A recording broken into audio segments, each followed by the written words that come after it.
Somehow, through it all, Loretta had carried on, raising Carly and supporting them both by using the life insurance money that Wes had left her to become a full partner at Trudy's Fabrics. "Will you tell Carly to call me if there's anything I can do for them?" Andrea asked Michelle. "Sure, I'll tell Carly." "The same goes for me," Hannah said.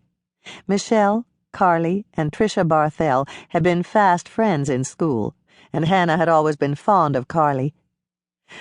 "Now, let's get back to the wedding plans before Mother gets here," she said, bringing them back to the subject at hand.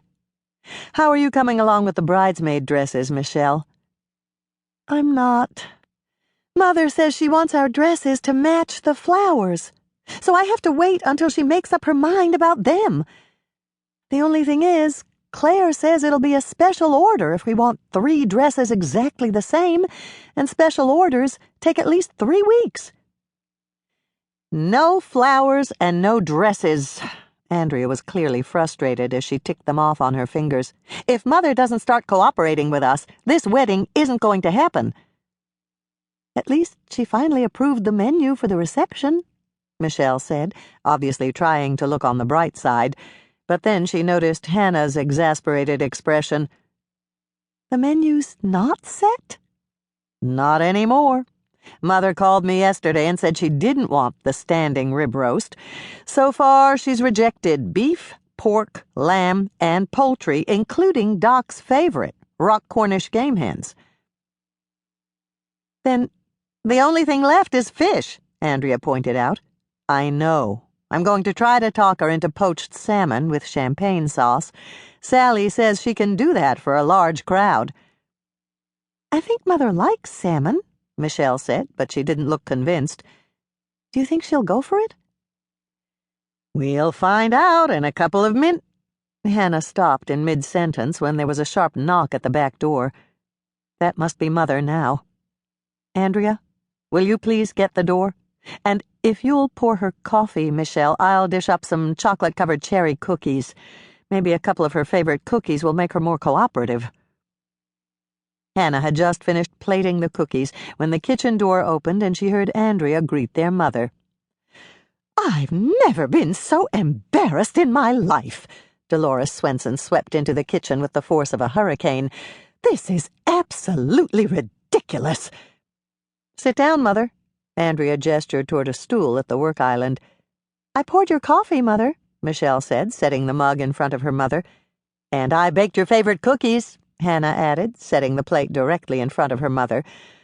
"I'm far too upset to eat, or sit, or even drink coffee for that matter." All 3 sisters exchanged puzzled glances. Their mother was obviously agitated.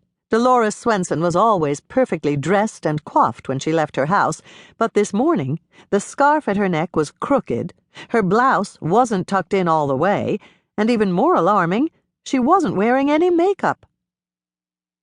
"You're not wearing makeup," Hannah said, commenting on her mother's less-than-perfect appearance. "I didn't have time to put it on. I just rushed right over here to show you. Have you girls seen this atrocity?" Hannah looked up at the paper Delores was waving over her head like a saber.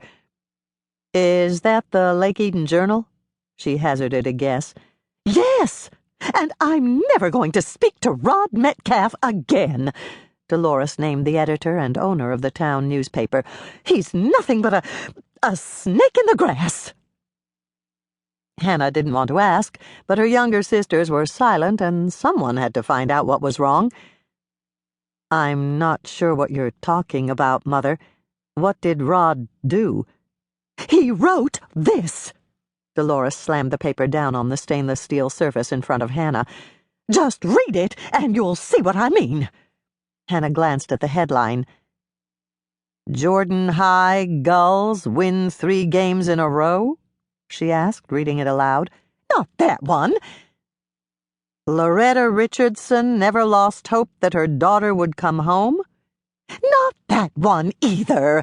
Read the article below it. I've never been so mortified in my entire life." "When is the next one? Nobody knows?" Hannah read the heading on the article.